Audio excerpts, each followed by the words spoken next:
नमस्कार दोस्तों, स्वागत है आप सभी का हमारे चैनल कैवेल एकेडमी पर। देखिए, ये भारत 2020 बजट आर्थिक सर्वेक्षण और साथ ही साथ करंट अफेयर से संबंधित प्रश्नोत्तर की श्रृंखला है, जो कि दृष्टि आईएएस की बुक से लिया गया है। तो चलिए शुरुआत कर लेते हैं। शुरुआत करने से पहले जो मित्र नए हैं वह हमारे चैनल को सब्सक्राइब कर लेंगे और साथ ही साथ बेल आइकन के निशान को भी जरूर दबा देंगे। देखिए, सबसे पहले बात की गई इसमें भारत 2020 के बारे में, तो हम भी वहीं से शुरुआत करेंगे। सबसे पहले बात करेंगे भारत 2020 के बारे में। आज का चैप्टर रहेगा 3, भारत भूमि और उसके निवासी, राष्ट्रीय प्रतीक और राजनीतिक संरचनाएं। ठीक है, 10 पेज तो एक दिन में पढ़ा ही जा सकता है बिल्कुल आसानी से, वो भी जब प्रश्नोत्तर का माध्यम हो चर्चा करने के लिए। चलिए, लेक्चर में अंत तक बने रहिएगा ताकि आपको लेक्चर का फ़ायदा भी हो। चलिए तो चलते हैं प्रश्नोत्तर की तरफ। पहला प्रश्न है कि निम्नलिखित युग्मों पर विचार कीजिए। पहाड़ियाँ और क्षेत्र दिया हुआ है एक तरफ। आपको इन प्रश्नों को, इस प्रकार के प्रश्नों को स्वयं पढ़ना होता है। अगर आप प्रथम बार जो वीडियो को देख रहे हैं, पहली बार वीडियो को देख रहे हैं, तो मैं आपको बता दूं कि मैं क्यों नहीं पढ़ता हूं, क्योंकि ऐसे आपको ही दिक्कत होती है। जैसे मैं पढ़ूंगा कि कार्डमम पहाड़ियाँ, दूसरी तरफ क्षेत्र कोरोमंडल तट बताऊंगा, कैमूर पहाड़ियाँ दूसरी तरफ क्षेत्र में कोकड़ तट बताऊंगा, तो आपको लगेगा कि मैं बता रहा हूँ इसके बारे में कि भैया कार्डमम पहाड़ियाँ यहाँ पर है, कैमूर पहाड़ियाँ यहाँ पर है, महादेव यहाँ पर। जबकि ऐसा नहीं, मुझे तो यहाँ पर पूछना था ना, आपको विचार करना है और नीचे ऑप्शन से आंसर देना है। इसी वजह से मैं यहाँ पे पॉज करने को कहता हूँ आपको कि वीडियो को पॉज करके ऐसे प्रश्नों को आप स्वयं पढ़िए। तो चलिए, वीडियो पॉज करिए और प्रश्न को पढ़िए, स्वयं अपना आंसर टिक करिए। चलिए, अब तक आपने वीडियो को पास करके अपना आंसर टिक कर लिया होगा। तो सही आंसर है इसका ऑप्शन नंबर सी। ठीक, केवल 3 और 4, महादेव और महादेव पहाड़ियाँ मध्य भारत में है, मिकिर पहाड़ियाँ पूर्व उत्तर भारत में। यहाँ असम में आप देखेंगे, ठीक, ऐसे ब्रह्मपुत्र नदी जैसे यहाँ गई है, मान लीजिए यह असम का नक्शा है, तो ब्रह्मपुत्र नदी के दक्षिण में आपको मिकिर पहाड़ियाँ देखने को मिल जाएंगी। चलिए अब चलते हैं मध्य भारत की महादेव पहाड़ियों की तरफ। तो महादेव पहाड़ियों के लिए आपको दक्षिण भारत का मैप चाहिए होगा। देखिए, भारत भूमि और उसके निवासी क्षेत्र या पूरी तरीके से ज्योग्राफी का चीज़ है, तो आपके पास एटलस ज़रूर होनी चाहिए। और एटलस में आप अपने एटलस में भारत का फिजिकल मैप खोल करके बैठ जाइए, उसके बाद ही देखिए, और तभी आपको चीज़ें समझ में आएंगी। ठीक है, तो देखिए, दक्षिण भारत का मैप बनाने के बाद सबसे पहले बात कर लेते हैं सबसे दक्षिण की। कार्डमम पहाड़ियाँ गलत क्यों है? तो कार्डमम पहाड़ियाँ आपको यहाँ मिलती हैं, जबकि कोरोमंडल तट यह है तमिलनाडु से लेकर के कुमारी अंतरीप तक का भाग। जी, तमिलनाडु के आंध्र प्रदेश के फॉल्स डीवी पॉइंट से लेकर के तमिलनाडु के कुमारी अंतरीप या केप कोमोरिन तक के भाग को क्या बोलते हैं? कोरोमंडल तट बोलते हैं। वहीं अगर इसके और उत्तर में चले जाएं तो और उत्तर के भाग को नॉर्दर्न सरकार या उत्तरी सरकार बोला जाता है। ठीक है, तो इसे छोड़िए, कोरोमंडल तट तो यहाँ पर है और कार्डमम हिल्स यहाँ है। कार्डमम हिल्स किसका विस्तार है? कार्डमम हिल्स पश्चिमी घाट की पहाड़ियों का ही विस्तार है। ठीक है, या थोड़ी सी एक्स्ट्रा इन्फॉर्मेशन आपको दे रहा हूँ। आगे देखिए, कार्डमम हिल्स यहाँ, यानी कि यह आंसर तो गलत है, पहला ऑप्शन तो गलत है, बिल्कुल सही बात है। नेक्स्ट देखते हैं कैमूर की पहाड़ियाँ। तो यहाँ पर आप देखेंगे कि सतपुड़ा रेंज जो बना हुआ है, सतपुड़ा रेंज के थोड़ा सा और पूर्व में जाएंगे, ठीक, थोड़ा सा पूर्व में जाइए और विंध्याचल स्क्रैप लैंड के नीचे देखिए। ठीक है, विंध्याचल रेंज के नीचे देखिए, विंध्याचल रेंज के नीचे देखिए, विंध्याचल रेंज के नीचे देखिए, और सतपुड़ा के थोड़ा सा ऊपर बीच में आपको मिल जाएंगी कैमूर रेंज। ठीक है, कैमूर रेंज आपको विंध्य और सतपुड़ा के बीच में मिल जाएंगी देखने के लिए। और अगर महादेव हिल्स की बात करें तो सतपुड़ा रेंज के आप थोड़ा सा दक्षिण में देखेंगे तो आपको महादेव रेंज या महादेव हिल्स लिखा हुआ मिल जाएगा अपने मैप में। ठीक है, चलिए बात कर लेते हैं अगले प्रश्न के बारे में। यहाँ सभी पहाड़ियों के बारे में बात हो चुकी है।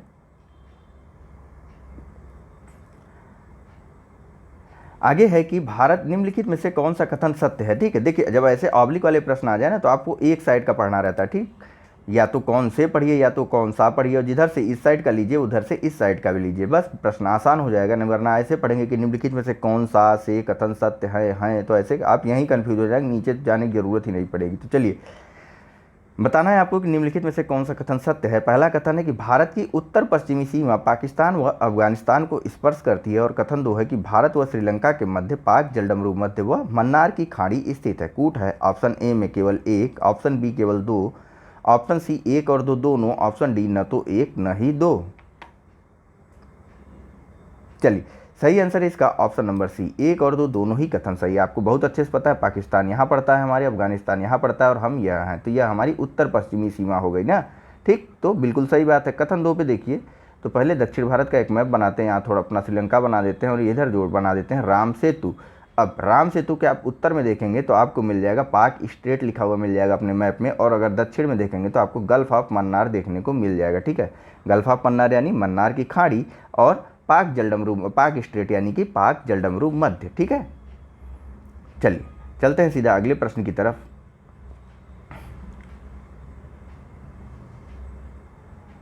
तो यहाँ पूछा जा रहा है कि निम्नलिखित में से कौन सा कथन सत्य है। ऑप्शन है ए, कथन एक है कि पश्चिमी घाट व अरब सागर के मध्य संकीर्ण तटवर्ती पट्टी है। कथन दो है कि पूर्वी घाट व बंगाल की खाड़ी के मध्य बृहत्तर तटवर्ती क्षेत्र है। आपको बताना है कूट का प्रयोग करके कि कौन सा ऑप्शन सही है। ऑप्शन ए है केवल एक, ऑप्शन बी है केवल दो, ऑप्शन सी एक और दो दोनों, और ऑप्शन डी है न तो एक और न ही दो। चलिए, सही आंसर है ऑप्शन नंबर सी, दोनों ही कथन सही है। देखिए फिर से बनाते हैं दक्षिण भारत का मैप, भारत के दक्षिणी भाग का मैप, और यहाँ पर बना देखते हैं हम लोग कि यहाँ की जो पश्चिमी घाट है, यहाँ की पहाड़ियाँ सीधे समुद्र में डूबी हुई हैं, ठीक है। मग्न ढाल का यहाँ उदाहरण है, या फिर यूँ कहें मग्न तट का उदाहरण है। इसी वजह से यहाँ पर जो समुद्र और ज़मीन के बीच का जो गैप है वह बहुत ही पतला है, ठीक, बहुत ही कम गैप है, ठीक है। सीधा समुद्र जो है वह खड़ी ढाल से मिला हुआ है, ठीक है, खड़ी ढालें हैं यहाँ पर। तो इसी को कहा जाता है संकीर्ण तटवर्ती। बिल्कुल लेमन भाषा में समझा रहा हूँ, टेक्निकल लैंग्वेज नहीं है यहाँ पे कुछ भी। टेक्निकल लैंग्वेज के लिए आप घटना चक्र वाली सीरीज में जा सकते हैं, जो ज्योग्राफी की सीरीज है। आगे देखिए, फिर क्या है, पूर्वी घाट की बात की जा रही। पूर्वी घाट की नदियाँ देखिए, कृष्णा गोदावरी, ये सभी नदियाँ क्या करती हैं, ये सभी नदियाँ तटवर्ती क्षेत्रों में डेल्टा का निर्माण करती हैं। किसका, डेल्टा का निर्माण करती हैं। और डेल्टा के निर्माण करने के कारण यह तट जो है काफ़ी लंबे और चौड़े हो गए हैं। इनके तट, यहाँ जो समुद्र तट है यह भी काफ़ी लंबा चौड़ा हो गया है। इसी कारण जो है यह जो है बृहत्तर तटवर्ती क्षेत्र का निर्माण होता है पूर्वी घाट पर, ठीक। चलिए चलते हैं अगले प्रश्न की तरफ। तो यहाँ पूछा जा रहा है कि निम्नलिखित कथनों पर विचार कीजिए। पहला है कि सिंधु गंगा का मैदान उत्तर में हिमालय पर्वत को दक्षिण के प्रायद्वीप से अलग करता है। कथन दो है कि प्रायद्वीप अपेक्षाकृत स्थिर भूक्षेत्र है और इसमें कभी कभार भूकंप से हलचल पैदा होती है। आपको बताना है कि कौन सा कथन सत्य है। ऑप्शन है ए केवल एक, बी केवल दो, सी एक और दो दोनों, या डी न तो एक न ही दो।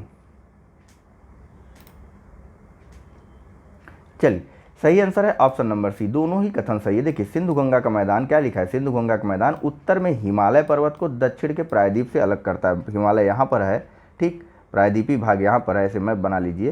प्रायद्वीपी पठार यहाँ पर है, हिमालय आपका उत्तर में यहाँ पर है, ऊपर की तरफ। थोड़ा छोटा मैप बनाता हूँ। देखिए प्रायद्वीपी भाग जो है ये यहाँ पर है, और उसके अलावा जो है मान लीजिए ऐसे, ठीक, हिमालय यहाँ पर है, प्रायद्वीपी भाग यहाँ पर, बीच में सिंधु गंगा का मैदानी क्षेत्र है। तो यह क्या कर रहा है, यह इन दोनों क्षेत्रों को आपस में अलग कर रहा है कि नहीं। पहला कथन सही हो गया। अब प्रायद्वीप जो है अपेक्षाकृत स्थिर भूक्षेत्र है और इसमें कभी कभार ही भूकंप से हलचल पैदा होती। बिल्कुल सही बात है। प्रायद्वीपी क्षेत्र जो है यह कठोर पठारों से निर्मित हुआ है, ठीक है, कठोर पठारों से निर्मित हुआ है। जबकि हिमालय का तो अभी तक निर्माण हो ही रहा है। यहाँ पर भूस्खलन की घटनाएं भी बहुत ज़्यादा देखने को मिलती है। हिमालयी क्षेत्र की बात कर रहा हूँ, जबकि पठारी क्षेत्रों पे ऐसी चीज़ें बहुत ही कम देखने को मिलती हैं, ठीक। चलिए चलते हैं सीधा अगले प्रश्न की तरफ।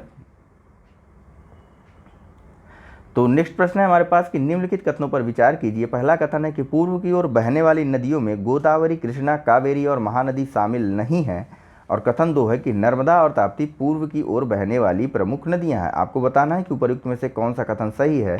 ऑप्शन है ए केवल एक, बी केवल दो, सी एक और दो दोनों, या डी न तो एक न ही दो।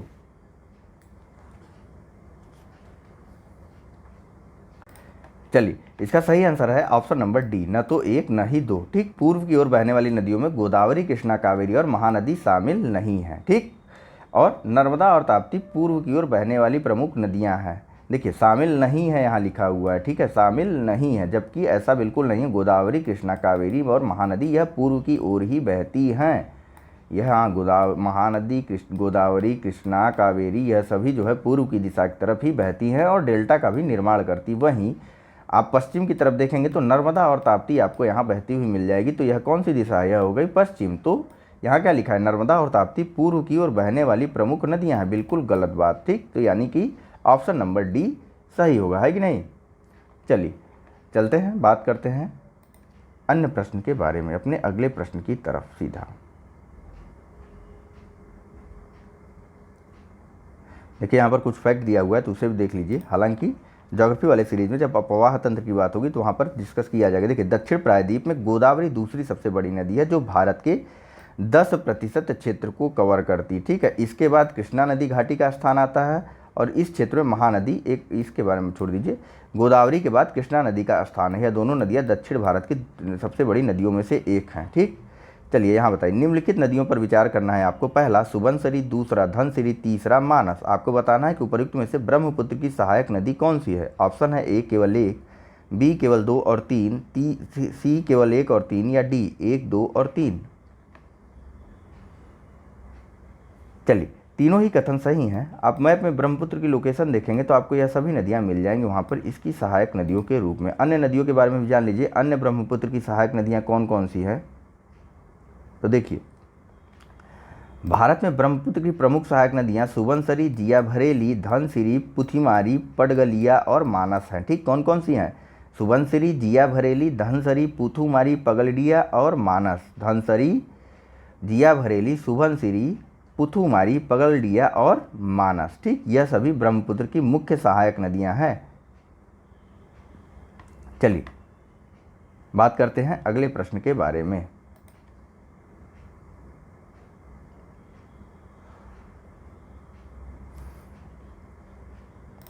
देखिए, यहाँ एक और चीज़ बताया गया कि पासी घाट के निकट दिबांग और लोहित नदियाँ ब्रह्मपुत्र में मिलती हैं और संयुक्त नदी असम घाटी में बहती है। ठीक, वैसे इतना इंपॉर्टेंट फैक्ट नहीं है, लेकिन हाँ जानते रहिए, जब चीज़ें आ रही तो छोड़ना नहीं है।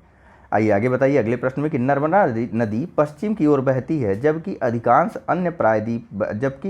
अन्य प्रायद्वीपी बड़ी नदियाँ पूर्व की ओर बहती हैं, ऐसा क्यों?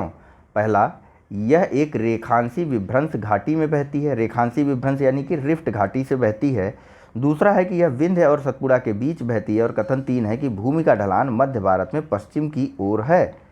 बताइए नीचे दिए कूट का प्रयोग करके सही उत्तर। ऑप्शन है ए केवल 1, बी 2 और 3, सी केवल 1 और 3, या डी उपर्युक्त में से कोई नहीं। चलिए, सही आंसर है इसका ऑप्शन नंबर ए, केवल और केवल ए। ठीक, यह जो है एक रिफ्ट घाटी से बहती है नर्मदा नदी, इस वजह से यह पश्चिम दिशा की ओर बहती है, जबकि अधिकांश जो पूर्व बड़ी नदियां हैं प्रायद्वीपीय भारत की, यह पूर्व दिशा की ओर बहती है, जैसे कि गोदावरी, कृष्णा, महानदी और कावेरी।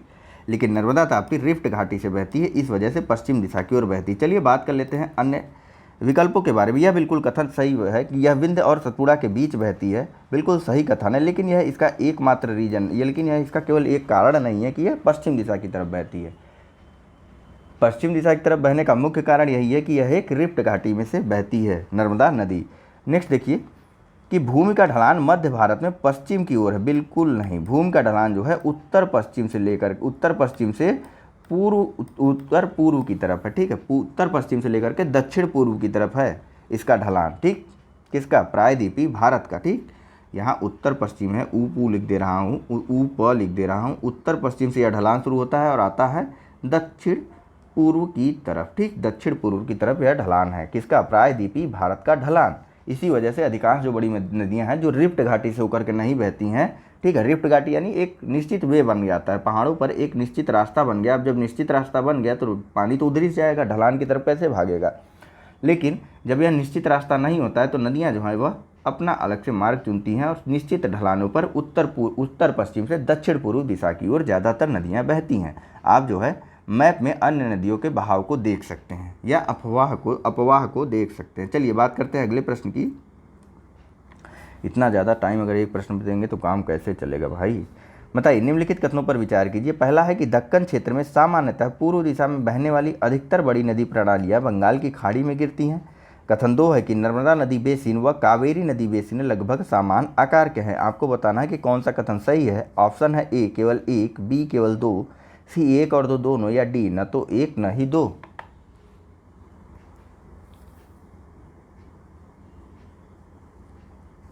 चलिए, सही आंसर है इसका ऑप्शन नंबर सी। ठीक, आपको बताया गया कि उत्तर पश्चिम से लेकर के दक्षिण पूर्व की तरफ ढलान है, यानी अरब सागर की तरफ से लेकर के बंगाल की खाड़ी की तरफ ढलान है। इधर अगर इधर बंगाल की खाड़ी है ना, बंगाल की खाड़ी है, तो अब जो नदी आएगी वह इधर ही तो जाएगी, उत्तर पश्चिम से दक्षिण पूर्व की तरफ जो आएगी वह यहीं तो गिरेगी। तो बंगाल की खाड़ी में ही अधिकतर नदियाँ या नदी प्रणालियाँ गिरती हैं। ठीक, नेक्स्ट, नर्मदा नदी बेसिन व कावेरी नदी बेसिन लगभग समान आकार के ही हैं। इसमें कोई ऐसा समझने समझाने वाली बात नहीं, फैक्ट है, आपको ध्यान रखना है। आगे बताइए। यदि आप हिमालय से होकर यात्रा करते हैं तो आपको वहां निम्नलिखित में से किस पादप के प्राकृतिक रूप में उगते हुए दिखने की संभावना है? ऑप्शन है पहला बाज, दूसरा बुरुंश और तीसरा चंदन। नीचे दिए गए कूट का प्रयोग करके सही उत्तर को चुनना है। ऑप्शन है ए केवल 1 और 2, बी केवल 3, सी 1 और 3 या डी 1, 2 और 3।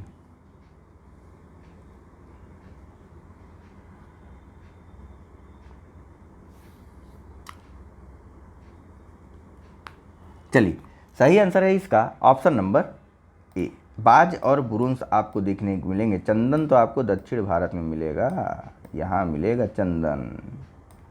ठीक, बाज और बुरुंश। आइए थोड़ा सा इसका एक्सप्लेनेशन के माध्यम से देख लेते हैं, इसको पढ़ते हैं कायदे से, क्योंकि कई बार ऐसे प्रश्न जरूर पेपरों में पूछ लिए जाते हैं घुमा फिरा करके।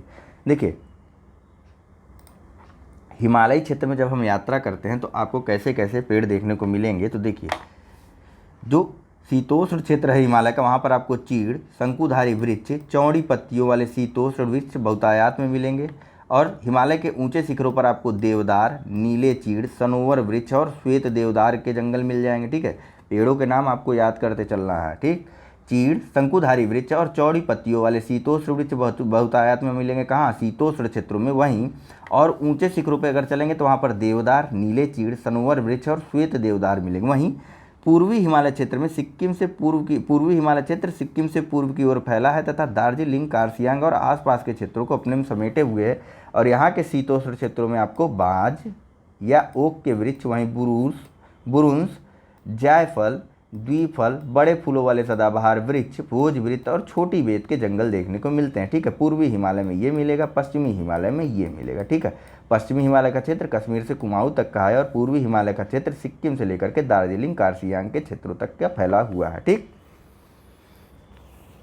फिर से देख लीजिए एक बार वृक्षों के नाम। ठीक, शीतोष्ण क्षेत्रों में हिमालय के चीड़ और शंकुधारी वृक्ष, चौड़ी पत्तियों वाले शीतोष्ण वृक्ष, उच्च शिखरों पर इसके देवदार, नीले चीड़, सनोवर वृक्ष, श्वेत देवदार। वहीं पूर्वी हिमालय के शीतोष्ण क्षेत्रों में आपको बाज या ओक, बुरुंश, जायफल, द्विफल, बड़े फूल वाले सदाबहार वृक्ष और भोज वृक्ष और साथ ही साथ छोटी बेत के पेड़ या जंगल देखने को मिलते हैं। ठीक, चलिए नेक्स्ट प्रश्न के बारे में बताइए कि भारत में निम्नलिखित में से किस एक वन प्रारूप में सागौन एक प्रभावी वृक्ष स्पीशीज है? ऑप्शन है ए उष्णकटिबंधीय आर्द्र पर्णपाती वन, बी उष्णकटिबंधीय वर्षा वन, सी उष्णकटिबंधीय कटीले झाड़ी वन या डी घास स्थलयुक्त शीतोष्ण वन।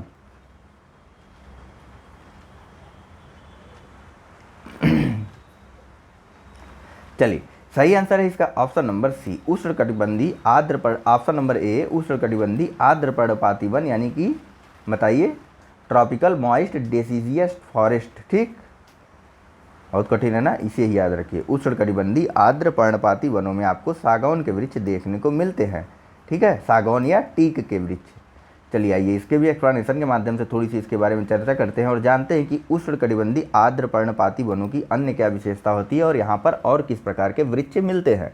तो देखिए, उष्णकटिबंधीय आर्द्र पर्णपाती वन जो है भारत के उन सभी भागों तक विस्तारित है जहाँ पर वार्षिक वर्षा कितनी 100 से 200 सेंटीमीटर वाले क्षेत्रों में होता है उष्णकटिबंधीय आर्द्र पर्णपाती वन।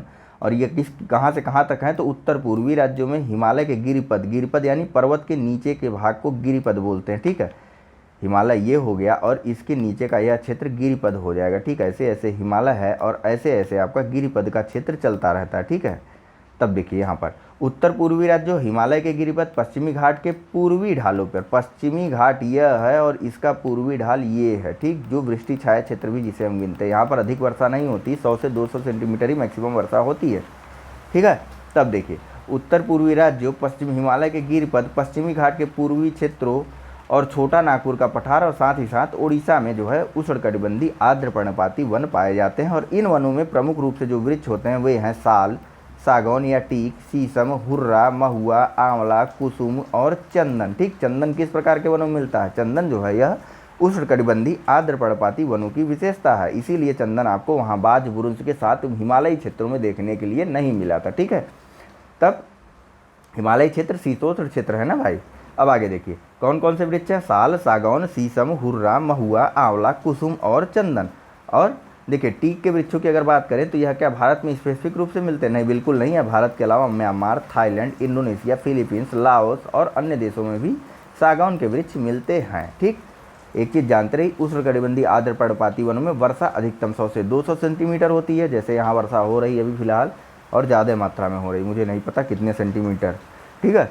चलिए, और जो उष्णकटिबंधीय आर्द्र पर्णपाती वन है उनका विस्तार उत्तर पूर्वी राज्यों में, हिमालय के गिरिपद में, पश्चिमी घाट के पूर्वी ढालों, छोटा नागपुर का पठार और उड़ीसा में पाए जाते हैं। और साथ ही साथ इस प्रकार के वनों में या उष्णकटिबंधीय आर्द्र पर्णपाती वनों में मुख्यतः जो वृक्ष मिलते हैं उनके नाम है साल, सागौन या टीक, शीशम, हुर्रा, महुआ, आंवला, कुसुम और चंदन। देखिए बार बार बता रहा हूँ क्योंकि ऐसे ही प्रश्न आपको पेपरों में मुश्किल पैदा कर देते हैं आपके लिए। फिर ये होता है कि ज्योग्राफी के लेक्चर या ज्योग्राफी के प्रश्न बहुत ही कठिन है, बिल्कुल नहीं, आपको थोड़ा सा समझने की बस आवश्यकता है।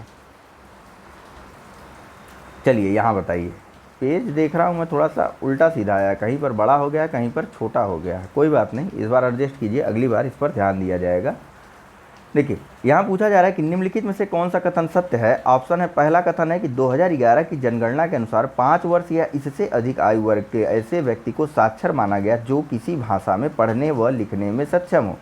कथन 2 है कि 2011 की जनगणना के अंतिम आंकड़ों के अनुसार साक्षरता की दृष्टि से राज्यों में केरल तथा केंद्र शासित प्रदेशों में लक्षद्वीप प्रथम स्थान पर है। और कथन 3 है कि जनगणना 2011 के अंतिम आंकड़ों के अनुसार महिला व पुरुष दोनों की साक्षरता दर के मामले में बिहार अंतिम पायदान पर है। नीचे कूट से आपको आंसर बताना है। कूट है, ऑप्शन ए में है कि केवल 1 और 2, बी है केवल 2 और 3, सी केवल 3 या फिर डी उपर्युक्त सभी। बताइए कौन सा सही है।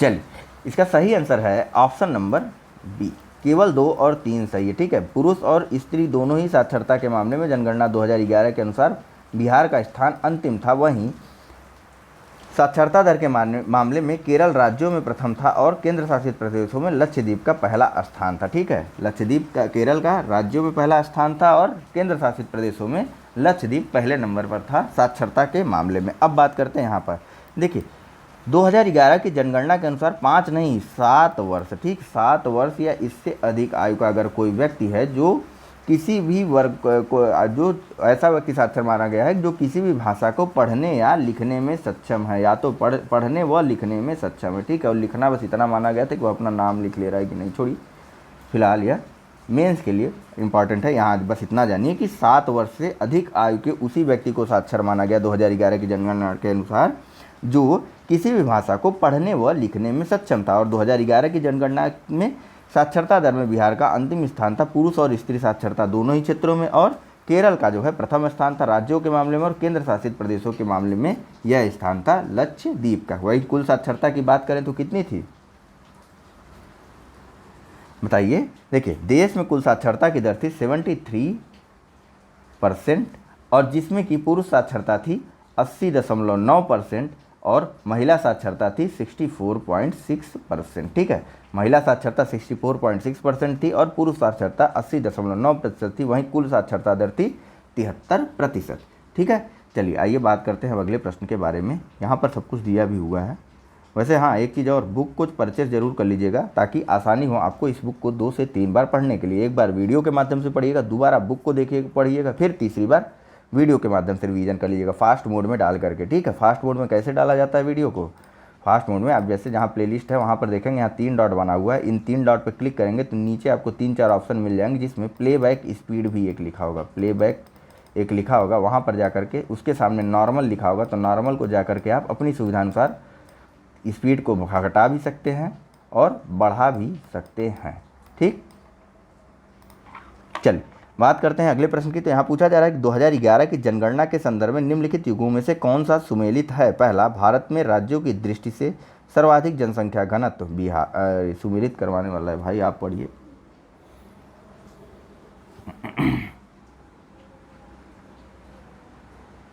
चलिए अब तक आपने वीडियो पास करके अपना आंसर टिक कर लिया होगा, तो सही आंसर है इसका ऑप्शन नंबर सी, ठीक, 1 और 3। यानी कि राज्यों में जनसंख्या घनत्व की दृष्टि से सबसे बड़ा सर्वाधिक घनत्व कहाँ का है? जनसंख्या घनत्व बिहार का है, 2011 की जनगणना की बात हो रही है। और वहीं भारत में राज्यों की दृष्टि से न्यूनतम साक्षरता कहाँ है? यह भी बिहार की है। तो केंद्र शासित प्रदेशों की दृष्टि से सर्वाधिक साक्षरता पुदुचेरी नहीं, सर्वाधिक साक्षरता कहाँ गया? लक्षद्वीप की कितनी है? 91.9%, ठीक है। चलिए चलते हैं, बात करते हैं अगले प्रश्न के बारे में। तो यहाँ पूछा जा रहा है कि अंतर्राष्ट्रीय प्रकृति संरक्षण संघ, ये ठीक है, IUCN द्वारा प्रकाशित रेड डाटा बुक में निम्नलिखित सूची सम्मिलित की जाती है। पहला है जैव विविधता के प्रखर स्थल या हॉट स्पॉट में विद्यमान स्थानिक पौधों और पशु जातियों की सूची, दूसरा है संकटग्रस्त पौधों और पशु जातियों की सूची, और तीसरा है विभिन्न देशों में प्रकृति व प्राकृतिक संसाधन संरक्षण हेतु संरक्षित स्थलों की सूची। आपको बताना है कौन सा आंसर सही है। ऑप्शन है आपके पास ए केवल 1 और 3, बी केवल 2, सी 2 और 3 या डी केवल 3।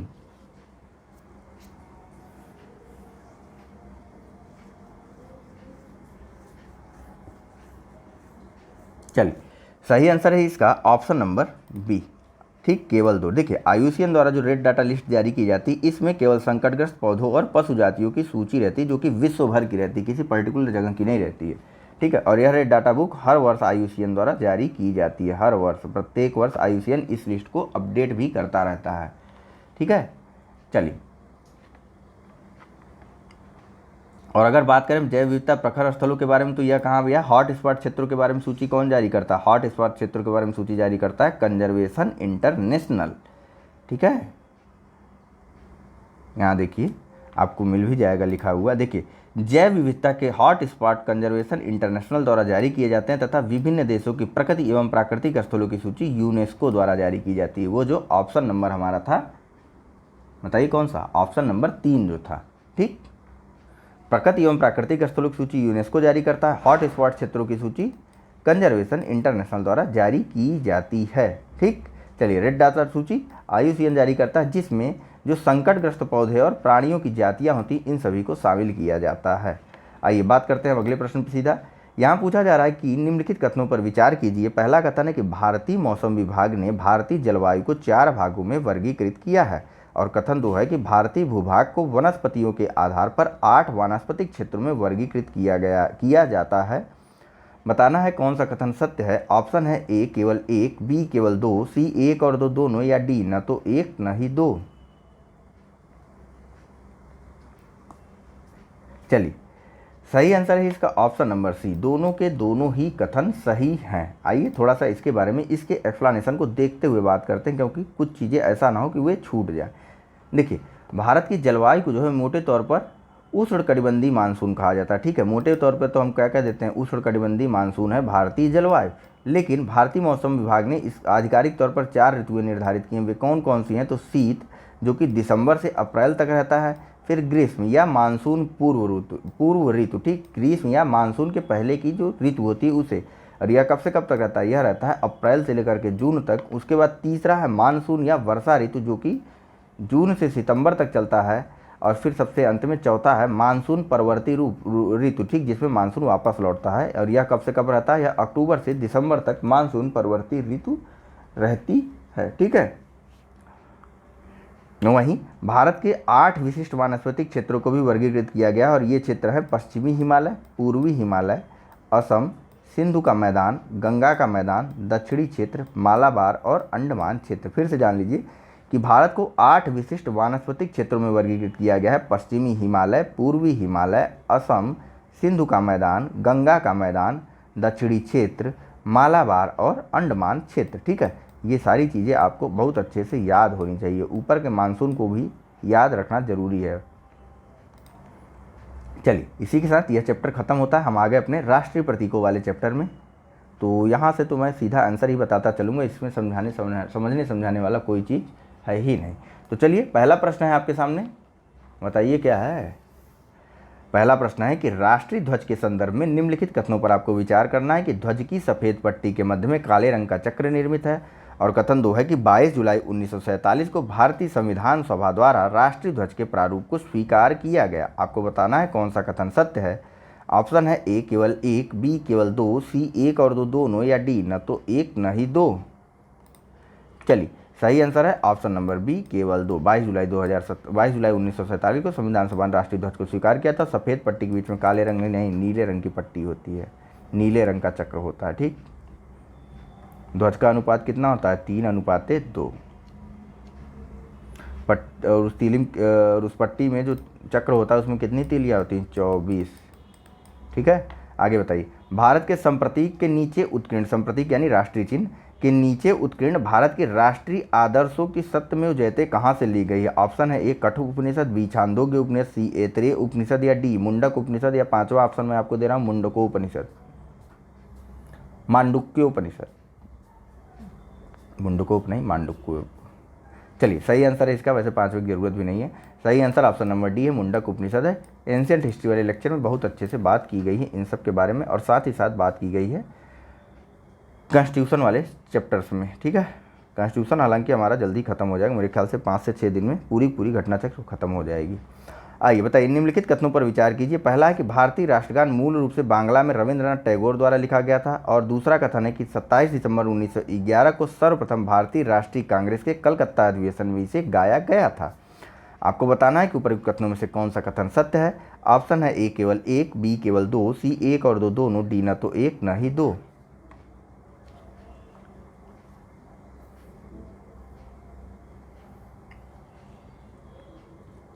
चलिए, तो इसका सही आंसर क्या है? सही आंसर है ऑप्शन नंबर सी, 2 के दोनों ही कथन सही हैं, ठीक। राष्ट्रगान को 27 दिसंबर 1911 को भारतीय राष्ट्रीय कांग्रेस के कलकत्ता अधिवेशन में गाया गया था, और साथ ही साथ यह मूल रूप से बांग्ला में लिखा गया था, जिसके हिंदी संस्करण को स्वीकार किया गया है हमारे राष्ट्रगान के रूप में कब? 24 जनवरी 1950 को, ठीक। चलिए आगे चलिए, यहाँ बताइए। यहाँ पूछा जा रहा है कि भारतीय राष्ट्रीय गीत के संदर्भ में निम्नलिखित कथनों में से कौन सा कथन सत्य नहीं है? राष्ट्रीय गीत, राष्ट्रगान अलग है, ठीक। बताइए। पहला, राष्ट्रगीत बंकिम चंद्र चटर्जी द्वारा बांग्ला भाषा में लिखा गया था, और कथन 2 है कि यह गीत पहली बार 1896 में भारतीय राष्ट्रीय कांग्रेस के कलकत्ता अधिवेशन में गाया गया। कूट है आपके पास, ऑप्शन ए केवल 1, ऑप्शन बी केवल 2, ऑप्शन सी 1 और 2 दोनों, ऑप्शन डी न तो 1 न ही 2। चलिए सही आंसर है ऑप्शन नंबर ए, केवल कथन 1 सही है, ठीक है। पहली बार कब गया? बंकिम चटर्जी द्वारा जो राष्ट्रगीत लिखा गया था, वंदे मातरम, ठीक है, जनगण मन कह रहा हूँ मैं अभी वह जो है बंकिम चटर्जी ने जो है उसे किस भाषा में लिखा था? बंकिम चंद्र चटर्जी ने उसे संस्कृत भाषा में लिखा था, ठीक है। पहला कथन गलत है, ठीक, गलत कथन पूछ रहा है ना, कौन से कथन सही नहीं है, थोड़ा सा डाइवर्ट हो गया था माइंड। चलिए, तो राष्ट्रीय गीत बंकिम चंद्र चटर्जी द्वारा जो है यह संस्कृत भाषा में लिखा गया था, और इस गीत को पहली बार 1896 में भारतीय राष्ट्रीय कांग्रेस के कलकत्ता अधिवेशन में ही गाया गया था, ठीक है। चलिए चलते हैं आगे अगले प्रश्न की तरफ। तो यहाँ पूछा जा रहा है कि शक संवत की शुरुआत किस दिन से होती है, ठीक है। बताना है आपको, शक संवत आधारित राष्ट्रीय पांचांग कैलेंडर का एक चैत्र ग्रेगोरियन कैलेंडर पर आधारित 365 दिन के सामान्य वर्ष की निम्नलिखित तिथियों में से किस एक के तदनुरूप है? ऑप्शन है ए 22 मार्च अथवा 21 मार्च, बी 15 मई अथवा 16 मई, सी 31 मार्च अथवा 30 मार्च, या डी 21 अप्रैल या 20 अप्रैल। चलिए सही आंसर है आपका 22 मार्च या 21 मार्च, ठीक है। इसके बारे में भी बहुत अच्छे से बात हुई है हमारी। आइए चलते हैं सीधा अब अगले चैप्टर की तरफ, और इस चैप्टर का नाम है पॉलिटिकल स्ट्रक्चर, या फिर यूं कहें कि राजनीतिक संरचना, ठीक है। एक सेकंड, ये कॉपी सेलेक्ट वाला ऑप्शन बार बार क्यों आ रहा है भाई? चलिए इसके बारे में कर रहा हूँ ना, ऐसा करूँगा कि अलग से लेक्चर बनाऊंगा, ठीक है। राजनीतिक संरचना और कृषि को लेकर के अलग चैप्टर बनाऊंगा, थोड़ा और छोटा छोटा करते हैं इस वीडियो को, ठीक है। इस पूरी बुक को या इस पूरी सीरीज को थोड़ा और छोटा छोटा करते हैं, उतना बड़ा बड़ा करने की आवश्यकता नहीं है।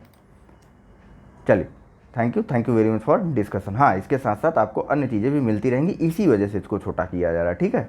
चलिए इसको आप फटाक से देखिए और रिवीजन अपना कंप्लीट कर लीजिए। Thank you very much for discussion.